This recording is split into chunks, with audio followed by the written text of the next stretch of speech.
Welcome to special drive. Davos వేదికగా పెట్టుబడులు, future సిటీలో ఇన్వెస్ట్మెంట్లు పాలకులు పదే పదే చెప్పే మాటలవి పేపర్లలో తాటికాయలంత అక్షరాలతో కనిపిస్తాయి. టీవీ ఛానల్లో పెద్ద పెద్ద బ్రేకింగ్స్, గ్రాఫిక్స్ దర్శనమిస్తాయి. కానీ ఇదంతా నాణానికి ఒకవైపు మాత్రమే. మనకు కనిపించని మరో కోణం దడపుట్టిస్తుంది. తెలుగు రాష్ట్రాల్లో లక్షల కోట్ల పెట్టుబడులనే వార్తలు నిత్యం కనిపిస్తూ ఉంటాయి. ఆ అంకెల్ని చూసి ప్రజలు అబ్బురపడతారని, ప్రభుత్వ పనితీరును ప్రశంసిస్తారని పాలకులు భావిస్తున్నారు. 2014 నుంచి ప్రభుత్వాధినేతల తీరిదే. వాళ్ల ప్రకటనలు వాస్తవమని విశ్వసిస్తే రాష్ట్రంలో దారిద్ర్యం, నిరుద్యోగం వంటి మాటలకు తావే ఉండకూడదు. అయితే సర్కారు వారి లక్షల కోట్ల ఒప్పందాలు, పెట్టుబడులు, పరిశ్రమలు ఎటుపోతున్నాయి? వాటిలో నిజమెంత అనే ప్రశ్నలు ఇప్పుడు అందరి నోటా వినిపిస్తున్నాయి.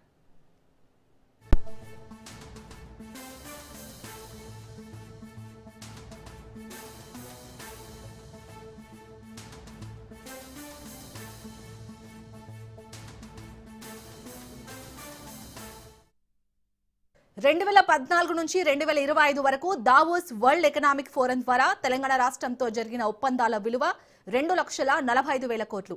తాజాగా గ్లోబల్ సమ్మిట్ ద్వారా 5,75,000 కోట్ల ఒప్పందాలు జరిగాయి.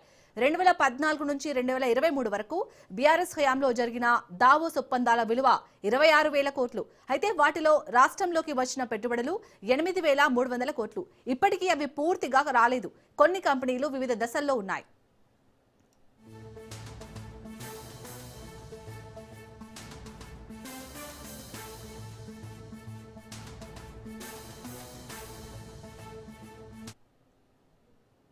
ఇక రేవంత్ అధికారంలోకి వచ్చాక 2024లో ఆయన దావోస్ పర్యటనకు వెళ్లారు.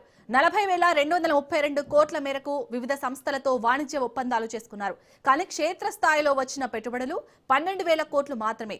2025లో దావోస్ వెళ్లి 1,78,000 కోట్ల మేరకు ఒప్పందాలు చేసుకొచ్చారు. కానీ ఇప్పటి వరకు రాష్ట్రంలో పరిశ్రమను నెలకొల్పేందుకు ముందుకు వచ్చిన కంపెనీల పెట్టుబడి సొమ్ము 35,000 కోట్లే. మొత్తంగా 2014 నుంచి 2025 వరకు తెలంగాణ రాష్ట్రంతో దావోస్ వేదికగా జరిగిన వాణిజ్య ఒప్పందాల విలువ 2,44,232 కోట్లు. అయితే వాస్తవంగా క్షేత్రస్థాయిలో దశల వారీగా వస్తాయని చెప్తున్న పెట్టుబడులు 55,300 కోట్లు మాత్రమే. పెట్టుబడుల ప్రచారంలో 20% కూడా రాష్ట్రానికి రావట్లేదు.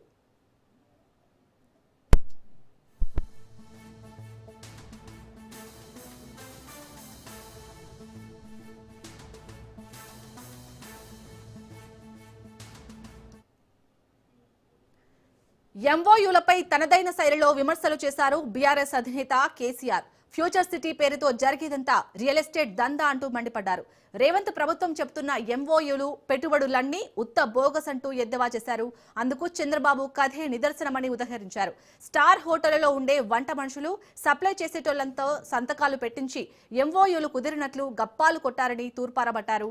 బిజినెస్ మీటింగ్లకు ఆద్యుడు చంద్రబాబుని, ఆయన మొదటిసారి సీఎం అయినప్పుడు విశాఖలో బిజినెస్ మీటింగ్ పెట్టారన్నారు. పద్ధతి పెట్టుకుని దానికి సిస్టమేటిక్గా చేస్తే ఇప్పుడు దాన్ని ఏందండి దందా? ఏదైనా చేసి దాన్ని నమ్మకదొబ్బన్నా. ఏం జరుగుతుంది రాష్ట్రంలో?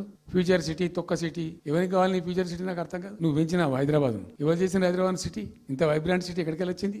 400 సంవత్సరాల చరిత్రతోని దీనికంతా ఒకటి బ్రోది జరిగి ఆటోమేటిక్గా పెద్ద సిటీ అయింది. ఇట్లా అన్ని కావు, అందరికి కావు. ఎన్ని రాష్ట్రాలకు ఉన్నాయండి? ఇంత మహానగరం నిర్మితమైంది.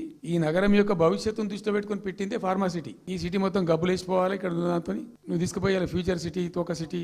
ఏందన్నట్టు ఇది? అన్ని దిక్కుమాలిన పాలసీలు, రియల్ ఎస్టేట్ బ్రోకర్ దందా తప్పిది ఇంకోటి లేదు. అన్ని కనబడతాయి మనకు. పద్ధతి పెట్టుకుని